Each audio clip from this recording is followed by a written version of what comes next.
ტაივანის კუნძული ჩინეთსა და ამერიკას შორის უთანხმოების ერთ-ერთ მთავარ თემად რჩება. ტაივანს მხარდაჭერას ამერიკის თითქმის ყველა ადმინისტრაცია უცხადებს, რაც პოლიტიკოსების ვიზიტებსა და სამხედრო დახმარებებში გამოიხადება.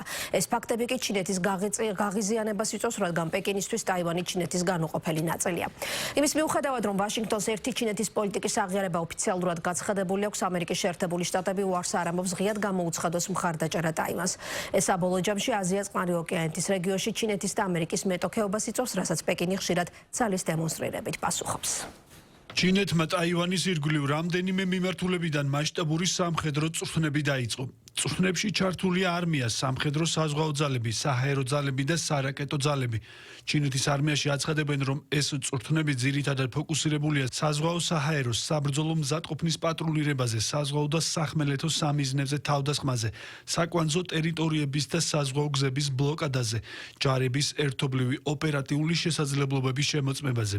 წვრთნები არის მკაცრი გაფრთხილება და ძლიერი შემაკავებელი ტაივანის დამოუკიდებლობის სეპარატისტული ძალების წინააღმდეგ. ეს არის ლეგიტიმური და აუცილებელი ქმედებები ეროვნული სუვერენიტეტის და ეროვნული ერთიანობის დასაცავად. ტაივანის დემოკრატიული პროგრესული პარტიის ხელისუფლება ჯიუტად იცავს სეპარატისტულ პოზიციას ტაივანის დამოუკიდებლობის შესახებ და ცდილობს დამოუკიდებლობის მოპოვებას გარე ძალებზე დაყრდნობით. ასეთი მცდელობები განწირულია წარუმატებლობისთვის. ჩინეთის გაერთიანება შეუჩერებელი ისტორიული ტენდენციაა, ეს მოხდება და უნდა მოხდეს. ჩინეთის ხელისუფლება ტაივანის ახალ ხელმძღვანელობას ტაივანის ყურეში არასტაბილურობის შექმნაში და ორი ჩინეთის თეორიის მხარდაჭერაში ადანაშაულებს, რაც პეკინისთვის სეპარატისტული გამოვლინებაა. პეკინში ამტკიცებენ, რომ ტაივანის მმართველი კონტინენტურ ჩინეთს მტრულ უცხო ძალას უწოდებს, რაც ტაივანის ყურეში ომის რისკებს აჩენს. როდესაც ტაივანის დამოუკიდებლობის სეპარატისტული ძალები ახალ ნაბიჯს გადადგამენ, ჩინეთის არმია უპასუხებს უფრო ძლიერი სამხედრო კონტრზომის მიღებით. რაც უფრო მჭიდროდ უკავშირდებიან ეს სეპარატისტული ძალები გარე ძალებს, მით უფრო მჭიდროდ გააძლიერებს ჩინეთის არმია ბლოკადას ტაივანის გარშემო. წვრთნები ასევე აჩვენებს ჩინეთის არმიის შესანიშნავ შესაძლებლობებს. ტაივანი ჩინეთისთვის ქვეყნის განუყოფელი ნაწილია და არასდროს უთქვამსუარი ძალის გამოყენებაზე მისი კონტროლის ქვეშ მოქცევის მიზნით.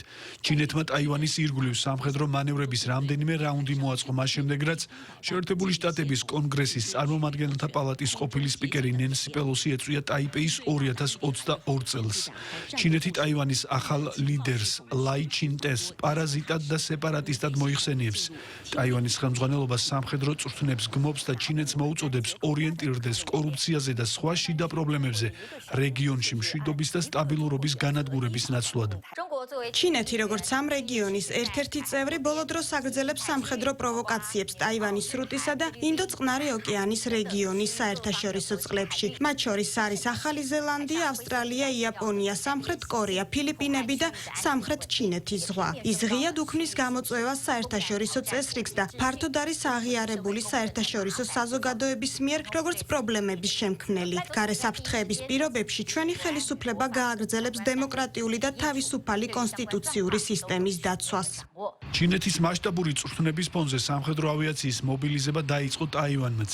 ტაიპეიში აცხადებენ, რომ ჯერჯერობით არ დაწყებულა ჩინეთის მხრიდან საბრძოლო მასალის გამოყენება წვრთნების დროს.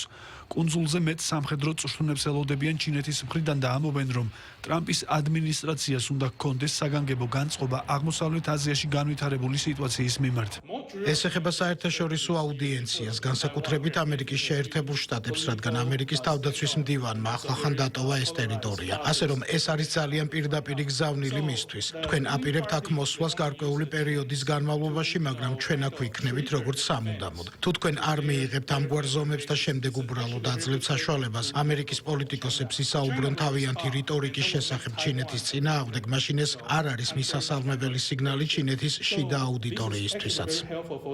ჩინეთის სამხედრო წვრთნები არის ერთგვარი პასუხი რეგიონში შეერთებული შტატების თავდაცვის მდივნის პიტ ჰექსეთის ვიზიტზე, რომელმაც აზია-წყნარი ოკეანეთის რეგიონში ჩინეთის შეკავების აუცილებლობაზე ისაუბრა.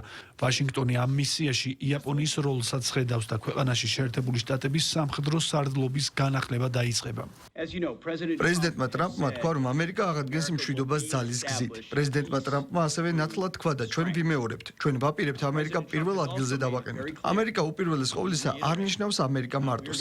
ამერიკა და იაპონია მტკიცედ განან ერთად კომუნიკაციას კომუნისტური ჩინელების აგრესიული ქმედებების წინაშე. ამერიკა მოწოდებულია შეინარჩუნოს ძლიერი და სანდო შეკავება ინდო-წყნარ ოკეანეში, მათ შორის ტაივანის სრუტეში. იაპონია იქნება ფრონტის ხაზზე ნებისმიერი მოულოდნელი შემთხვევის წინაშე, რომელსაც შეიძლება შევხვდეთ დასავლეთ წყნარ ოკეანეში და ჩვენ ერთად ვდგავართ ერთმანეთის მხარდასაჭერად.